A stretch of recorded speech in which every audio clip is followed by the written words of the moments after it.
Hello everyone, आप सबका स्वागत है मेरा YouTube channel E learn ITI में। आज का जो हमारा टॉपिक है डीआरडीओ सितंबर 10 mechanical trade theory mock test.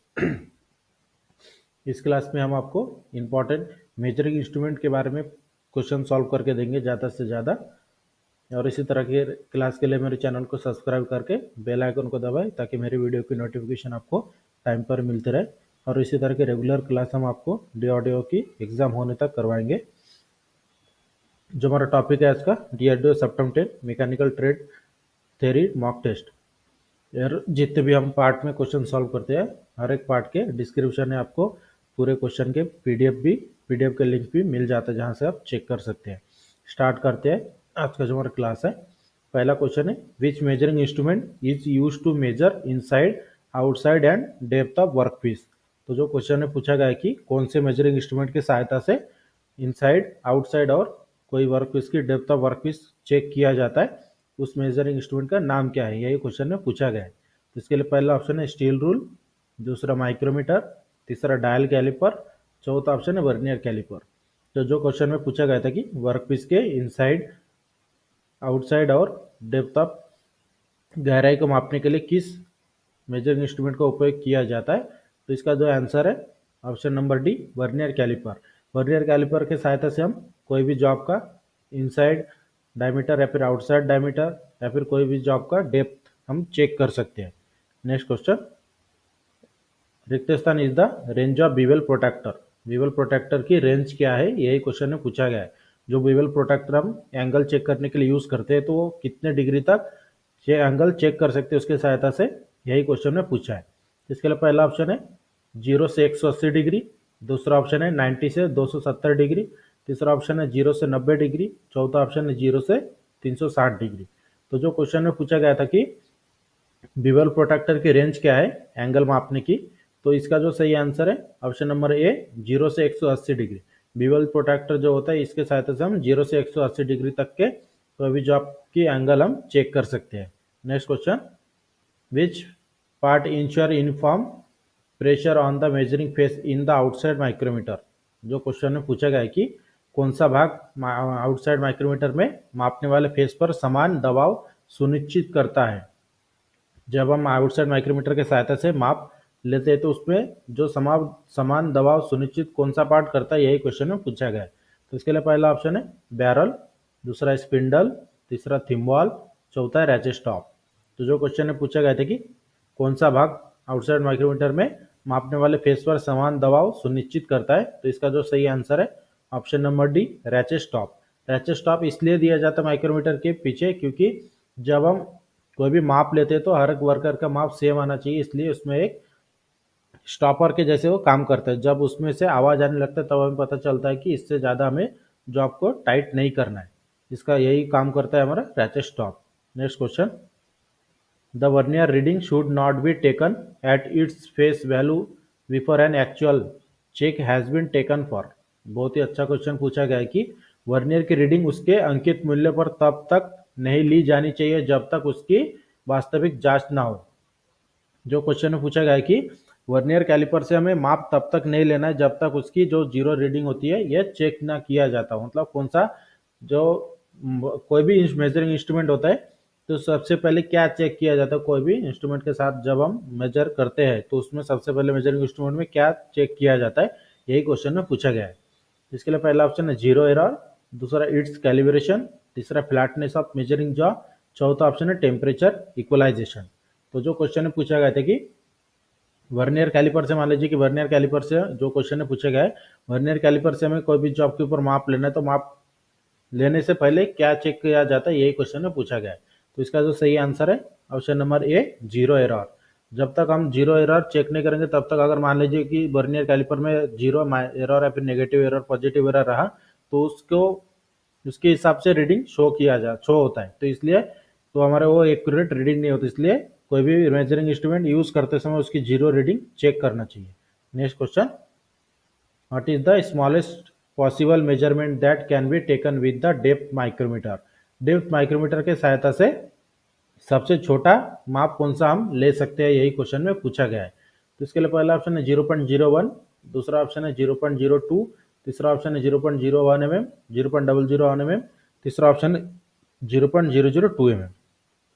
तो जो क्वेश्चन में पूछा गया था कि डेप्थ माइक्रोमीटर के सहायता से हम सबसे छोटा माप कौन सा ले सकते हैं, यही क्वेश्चन में पूछा गया है। तो इसका आंसर है ऑप्शन नंबर ए 0.01 mm। जैसे अभी यहाँ पर जो क्वेश्चन में पूछा गया था डेप्थ माइक्रोमीटर के सहायता से, तो कोई भी मेजरिंग इंस्ट्रूमेंट होता है उसका जो लिस्ट काउंट होता है, लिस्ट काउंट का जो माप होता है उतना माप हम सबसे कम माप उसी कौन से भी इंस्ट्रूमेंट के सहायता से हम ले सकते हैं। मतलब कोई भी मेजरिंग इंस्ट्रूमेंट हम जब यूज करते हैं उसका जितना लिस्ट काउंट होता है उतना सबसे कम माप हम उसके सहायता से मेजर कर सकते हैं। तो डेप्थ माइक्रोमीटर का जो लिस्ट काउंट होता है 0.01, तो यही उसका सबसे छोटा माप होता है। Next question. और इसी तरह के रेगुलर क्लास के लिए मेरे चैनल को सब्सक्राइब करके बेल आइकन को दबाएं ताकि मेरी वीडियो की नोटिफिकेशन आपको टाइम पर मिलते रहे। 6 नंबर का क्वेश्चन है which of the following instrument is not use to measure angle. तो जो क्वेश्चन में पूछा गया है कि एंगल मापने के लिए निम्नलिखित में से कौन से इंस्ट्रूमेंट का उपयोग किया नहीं जाता, यही क्वेश्चन में पूछा गया है। तो इसके लिए पहला ऑप्शन है क्लिनोमीटर, तीसरा बीवेल प्रोटेक्टर, तीसरा प्रोटेक्टर हेड और चौथा ऑप्शन है ऑप्टिकल फ्लैट्स। तो जो क्वेश्चन में पूछा गया था कि एंगल को मापने के लिए निम्नलिखित में से कौन से इंस्ट्रूमेंट का उपयोग नहीं किया जाता है, तो इसका जो सही आंसर है option number D optical flats. Next question. Which is the fixed measuring face of a micrometer. Micrometer का नियत माप फलक कौन सा है, यही क्वेश्चन में पूछा गया है कि what is the fixed measuring face of the micrometer. Micrometer का फिक्स्ड मेजरिंग फेस कौन सा होता है, यही क्वेश्चन में पूछा गया है। तो इसके लिए पहला ऑप्शन है एनविल, दूसरा बैरल, तीसरा स्पिंडल, चौथा ऑप्शन है थिम्बॉल। तो जो क्वेश्चन में पूछा गया था कि माइक्रोमीटर का फिक्स मेजरिंग फेस कौन सा होता है, तो इसका आंसर है ऑप्शन नंबर ए एनविल। एनविल और स्पिंडल के सहायता से जो माइक्रोमीटर से हम माप लेते हैं, तो माइक्रोमीटर का एनविल और स्पिंडल का फेस जॉब में टच होता है। तो जो इसमें क्वेश्चन में पूछा गया था कि फिक्स पार्ट कौन सा होता है इन दोनों में से, तो फिक्स पार्ट होता है एनविल, और स्पिंडल जब हम थिम्बल को घुमाता है तो आगे पीछे मूव होता है। Next question. Which part equates the movement of the dial for reading measurement of dial bore gauge। Dial bore gauge के रीडिंग मापन के लिए कौन सा भाग डायल की गति को सक्रिय करता है, यही क्वेश्चन में पूछा गया है। इसके लिए पहला ऑप्शन है स्टीम, दूसरा प्लंजर, तीसरा फिक्स्ड एनविल, चौथा ऑप्शन है सेंटरिंग शू। तो जो क्वेश्चन में पूछा गया था कि डायल बोर गेज के रीडिंग मापन के लिए कौन सा भाग डायल की गति को सक्रिय करता है, तो इसका सही आंसर है option number A plunger. Next question. Which instrument use to read the telescopic gauge measurement. Telescopic gauge माप को पढ़ने के लिए किस उपकरण का उपयोग किया जाता है। तो जो क्वेश्चन में पूछा गया है कि टेलीस्कोपिक, सबसे पहले हमें समझना है कि टेलीस्कोपिक गेज जो होता है यह एक इनडायरेक्ट मेजरिंग इंस्ट्रूमेंट है जिसमें डायरेक्टली माप शो नहीं होता, माप हम चेक करने के बाद वो माप हमें दिखाई नहीं देता है। तो टेलीस्कोपिक गेज के सहायता से कोई भी माप लेने के बाद उस माप को किसके ऊपर, कौन से मेजरिंग इंस्ट्रूमेंट के सहायता से उस माप को चेक किया जाता है, यही क्वेश्चन में पूछा है। इसके लिए पहला ऑप्शन है डेप्थ माइक्रोमीटर, दूसरा इनसाइड माइक्रोमीटर, तीसरा आउटसाइड माइक्रोमीटर, तीसरा 3 पॉइंट इंटरनल माइक्रोमीटर। तो जो क्वेश्चन में पूछा गया था कि टेलीस्कोपिक गेज के सहायता से माप को लेने के बाद उस माप को कौन से मेजरिंग इंस्ट्रूमेंट के सहायता से चेक किया जाता है, तो इसका आंसर है option number C outside micrometer. Next question. Which instrument is use to measure the diameter of camshaft journal. Camshaft journal के डायमीटर को मापने के लिए कौन से मेजरिंग इंस्ट्रूमेंट का उपयोग किया जाता है, यही क्वेश्चन में पूछा गया है। तो इसके लिए पहला ऑप्शन है डेप्थ माइक्रोमीटर, दूसरा 3 पॉइंट इंटरनल माइक्रोमीटर, तीसरा इनसाइड माइक्रोमीटर, चौथा है आउटसाइड माइक्रोमीटर। तो जो क्वेश्चन में पूछा गया था कि कैमशाफ्ट जनरल के डायमीटर को अगर हमें चेक करना है तो उस समय कौन से मेजरिंग इंस्ट्रूमेंट का उपयोग करके चेक किया जाता है माप को, तो इसका आंसर है option number D outside micrometer. Next question. Which marking media is use to mark the finish surface. Finish सतह को मार्किंग करने के लिए कौन से मार्किंग मीडिया का उपयोग किया जाता है, यही क्वेश्चन में पूछा गया है। इसके लिए पहला ऑप्शन है व्हाइट वॉश, दूसरा प्रिसिशन ब्लू, तीसरा कॉपर सल्फेट, तीसरा है सेल्यूलोस लिक्विड। तो जो क्वेश्चन में पूछा गया था कि फिनिश सरफेस को मार्क करने के लिए कौन से मार्किंग मीडिया का उपयोग किया जाता है, तो इसका आंसर है option number B precision blue. Next question.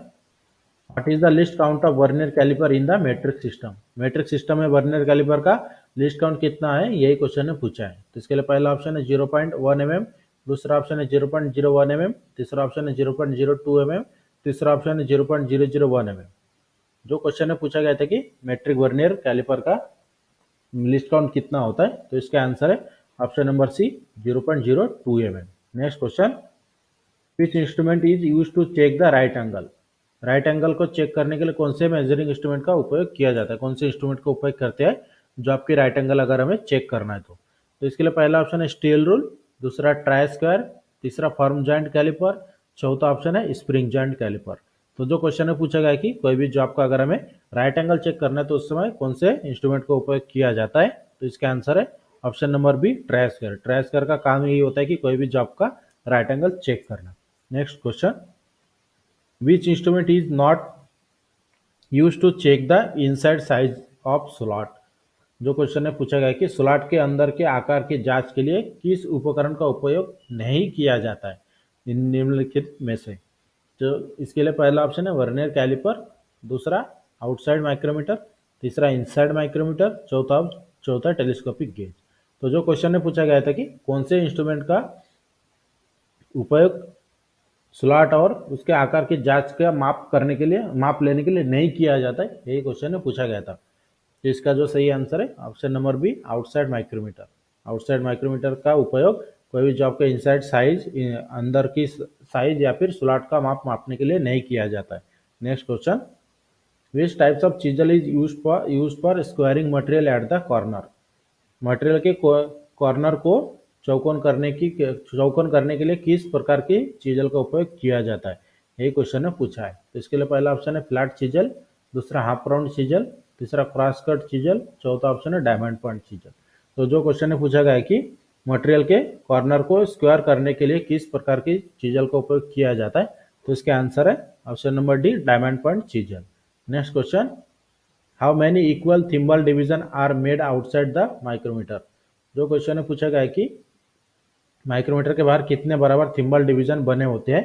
जो क्वेश्चन में पूछा गया है जो थिम्बल होता है हमारा माइक्रोमीटर का उसके ऊपर कितने डिवीजन होता है, यही क्वेश्चन में पूछा है। तो इसके लिए पहला ऑप्शन है 30 डिवीजन, दूसरा ऑप्शन है 40 डिवीजन, तीसरा ऑप्शन है 50 डिवीजन, चौथा ऑप्शन है 60 division.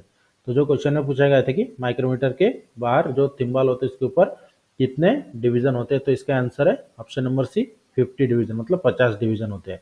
Next question, which marking media is poisonous, मतलब निम्नलिखित में से कौन सा मार्किंग मीडिया जहरीला होता है, यही क्वेश्चन में पूछा है। तो इसके लिए पहला ऑप्शन है व्हाइट वॉश, दूसरा प्रिसिशन ब्लू, तीसरा कॉपर सल्फेट, चौथा ऑप्शन है सेल्यूलोस लैक्वेयर। तो जो क्वेश्चन में पूछा गया था कि निम्नलिखित में से कौन सा मार्किंग मीडिया जहरीला होता है, तो इसका आंसर है option number C copper sulphate. Next question, which part of vernier caliper is use to measure internal and external measurement. जो क्वेश्चन में पूछा गया कि वर्नियर कैलिपर का कौन सा पार्ट का उपयोग करके जो आपका एक्सटर्नल और इंटरनल माप लिया जाता है। तो इसके लिए पहला ऑप्शन है बीम, दूसरा स्लाइडिंग यूनिट, तीसरा फिक्स जॉ, चौथा ऑप्शन है मूवेबल जॉ। जो क्वेश्चन में पूछा गया था कि वर्नियर कैलिपर के किस भाग का उपयोग करके एक्सटर्नल और इंटरनल माप को मापा जाता है, तो इसका जो सही आंसर है option number D movable jaw. Next question, which marking media is used on the rough surface. Rough surface पर कौन से मार्किंग मीडिया का उपयोग किया जाता है, यही क्वेश्चन में पूछा है। तो इसके लिए पहला ऑप्शन है व्हाइट वॉश, दूसरा प्रिसिशन ब्लू, तीसरा कॉपर सल्फेट, चौथा ऑप्शन है सेल्यूलोस लैक्वेयर। जो क्वेश्चन में पूछा गया था कि रफ सरफेस पर किस मार्किंग मीडिया का उपयोग किया जाता है, तो इसका आंसर है option number A white wash. Next question, which vice is use to hold a very small diameter job. बहुत छोटे डायमीटर के जॉब को अगर हमें पकड़ना है तो उस समय कौन से वाइज का उपयोग किया जाता है, यही क्वेश्चन में पूछा है।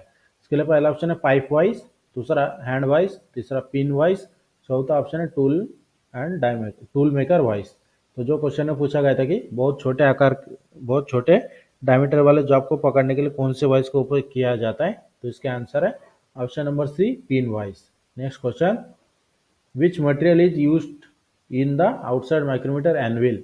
आउटसाइड माइक्रोमीटर के एनविल में कौन से मटेरियल का उपयोग किया जाता है, यही क्वेश्चन ने पूछा है। इसके लिए पहला ऑप्शन है ब्रॉस, दूसरा ब्रॉन्ज, तीसरा कार्बन, चौथा ऑप्शन है कार्बाइड। तो जो क्वेश्चन में पूछा गया था कि आउटसाइड माइक्रोमीटर के एनविल पर कौन से मटेरियल का उपयोग किया जाता है, तो इसका आंसर है ऑप्शन नंबर डी कार्बाइड। क्योंकि इसका जो एनविल का फेस होता है सबसे ज़्यादा मेजरिंग करते समय यही पार्ट जो आपके साथ फ्रिक्शन होता है तो वो घिसना जाए, इसलिए यह इसमें कार्बाइड टिप लगा होता है एनविल पर। Next question, which can be measured by filler gauge. Filler gauge से किसे मापा जा सकता है, यही क्वेश्चन में पूछा गया कि फिलर गेज का उपयोग करके कौन सा साइज हम चेक कर सकते हैं। तो इसके लिए पहला ऑप्शन है रेडियस, दूसरा स्क्रू पिच गेज, तीसरा सरफेस रफनेस, चौथा गैप बिटवीन मैटिंग पार्ट। जो क्वेश्चन में पूछा गया था कि फिलर गेज के सहायता से कौन से माप को मापा जाता है, तो इसका आंसर है option number D, gap between mating parts. दो पार्ट मैटिंग पार्ट के दो दो मैटिंग पार्ट के बीच का गैप चेक करने के लिए फिलर गेज का उपयोग किया जाता है। Next question, what is the basic unit of length as per SI unit. SI unit की बेसिक यूनिट क्या है, लेंथ की यूनिट क्या है, यही क्वेश्चन में पूछा गया है। As per SI unit, SI मतलब होता है Indian standard. Indian standard unit के अनुसार लंबाई की मूल इकाई क्या है, यही क्वेश्चन में पूछा है। इसके लिए पहला ऑप्शन है मिलीमीटर, दूसरा सेंटीमीटर, तीसरा मीटर, चौथा ऑप्शन है किलोमीटर। तो जो क्वेश्चन में पूछा गया था कि एसआई यूनिट के अनुसार लंबाई की यूनिट क्या है, तो इसका जो सही आंसर है option number C, metre. Next question, what is the working media of pneumatic tool. Pneumatic tool जो होते हैं तो न्यूमेटिक टूल का वर्किंग मीडिया क्या है, मतलब को कौन से तत्व पर काम करता है न्यूमेटिक सिस्टम, तो यही क्वेश्चन में पूछा है। इसके लिए पहला ऑप्शन है ऑयल, दूसरा एयर, तीसरा वाटर, चौथा ऑप्शन है केरोसिन। जो क्वेश्चन में पूछा गया था कि न्यूमेटिक टूल का कार्य माध्यम क्या है, तो इसका जो सही आंसर है option number B, air. Air के प्रेशर से न्यूमेटिक सिस्टम चलता है और ऑयल के प्रेशर से हाइड्रोलिक सिस्टम चलता है। Next question, what is the value of one thimble division reading outside a micrometer. एक आउटसाइड माइक्रोमीटर के बाहर, क्वेश्चन में क्या पूछा गया है कि एक माइक्रोमीटर के बाहर एक थिम्बल डिवीजन की रीडिंग का मान क्या होता है। जो थिम्बल होता है, थिम्बल के ऊपर जो डिवीजन जैसे 50-50 डिवीजन दिखाई दे उसमें अंकित होते हैं, तो उसमें उसका एक डिवीजन का माप क्या होता है, यही क्वेश्चन में पूछा है। तो इसके लिए पहला ऑप्शन है 0.05 mm, दूसरा ऑप्शन है 0.01 mm, तीसरा ऑप्शन है 0.02 mm, चौथा ऑप्शन है 0.03 mm। जो क्वेश्चन है पूछा गया था कि आउटसाइड माइक्रोमीटर के जो थिम्बल होता है, थिम्बल के ऊपर 50 डिवीजन होते हैं, उसमें से एक डिवीजन की वैल्यू क्या है, यही क्वेश्चन में पूछा है। तो इसका जो सही आंसर है option number B, 0.01 mm। Next question, what is the purpose of mallet. Mallet का उद्देश्य क्या है, मैलेट हैमर का उद्देश्य क्या है, यही क्वेश्चन में पूछा है। इसके लिए पहला ऑप्शन है रिवेटिंग ऑपरेशन, मतलब रिवेटिंग करने के लिए। दूसरा ऑप्शन है स्ट्राइक ऑन सॉफ्ट मेटल, मतलब नरम मेटल को स्ट्राइक करने के लिए। तीसरा ऑप्शन है स्ट्राइक ऑन हार्ड मेटल, मतलब हार्ड मेटल के ऊपर स्ट्राइक करने के लिए। या फिर चौथा ऑप्शन है spare the metal to all sides.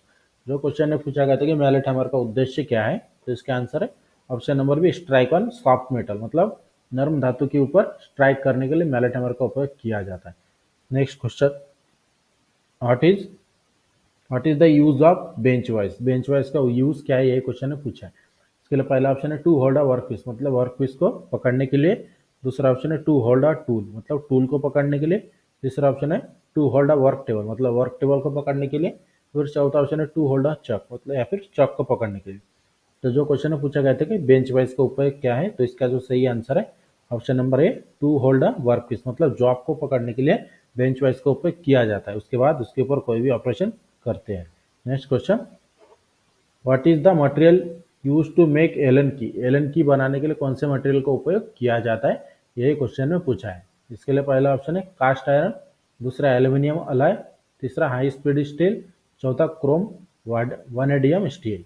जो क्वेश्चन में पूछा गया था कि एलन की बनाने के लिए कौन से मटेरियल का उपयोग किया जाता है, तो इसका जो सही आंसर है option number D, chrome vanadium steel. Next question, the difference between one main scale division, one vernier scale division in a vernier caliper. जो क्वेश्चन में पूछा गया है कि बहुत ही इंपॉर्टेंट क्वेश्चन है, बहुत बार पूछा जाता है।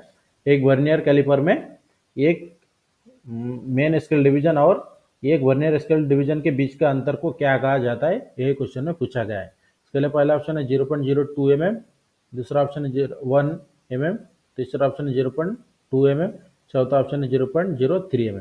तो इस क्वेश्चन को अगर हम डायरेक्टली, अगर शॉर्टकट में अगर हम बताएं तो डायरेक्टली इस क्वेश्चन में ऐसा पूछा जा रहा है कि वर्नियर कैलिपर का लिस्ट काउंट क्या है। यही क्वेश्चन को घुमाकर इस तरह से पूछा गया है कि एक वर्नियर कैलिपर में एक मेन स्केल डिवीजन और एक वर्नियर स्केल डिवीजन का अंतर को क्या कहा जाता है, मतलब क्या होता है, यही क्वेश्चन में पूछा गया था। तो इसका जो सही आंसर है ऑप्शन नंबर ए, 0.02 mm। एक मेन स्केल डिवीजन माइनस एक vernier scale division is equal to इसका लिस्ट काउंट होता है। तो लिस्ट काउंट वर्नियर कैलिपर का क्या होता है 0.02 mm। Next question, list count of steel rule is, list steel rule का लिस्ट काउंट कितना होता है, यही क्वेश्चन में पूछा गया है। तो इसके लिए पहला ऑप्शन है 0.1 mm, दूसरा ऑप्शन है 0.05 mm, तीसरा ऑप्शन है 0.01 mm, चौथा ऑप्शन है 0.5 mm। बहुत ही इंपॉर्टेंट क्वेश्चन है, बहुत ही क्वेश्चन सॉल्व ईजी है, लेकिन जनरली स्टूडेंट को पता नहीं होता कि लिस्ट काउंट स्टील रूल का लिस्ट काउंट क्या होता है। तो इसका सही आंसर है ऑप्शन नंबर डी 0.5 mm, मतलब आधा mm। अगर ब्रिटिश में पूछा जाता तो इसका 1/64 इंच होता है लिस्ट काउंट स्टील रूल का। और इस तरह से आज का जो हमारा क्लास था DRDO सप्टेम 10 मैकेनिकल ट्रेड 3 मॉक टेस्ट, इस क्लास में हमने आपको मेजरिंग इंस्ट्रूमेंट के बारे में 30 क्वेश्चन इंपॉर्टेंट सॉल्व करके दिया है। और इसी तरह की रेगुलर क्लास के लिए मेरे चैनल को सब्सक्राइब करके बेल आइकन को दबाएं ताकि मेरे वीडियो की नोटिफिकेशन आपको टाइम पर मिलते रहे। और वीडियो अच्छी लगी तो हमारे चैनल को सब्सक्राइब करके शेयर और लाइक जरूर करें।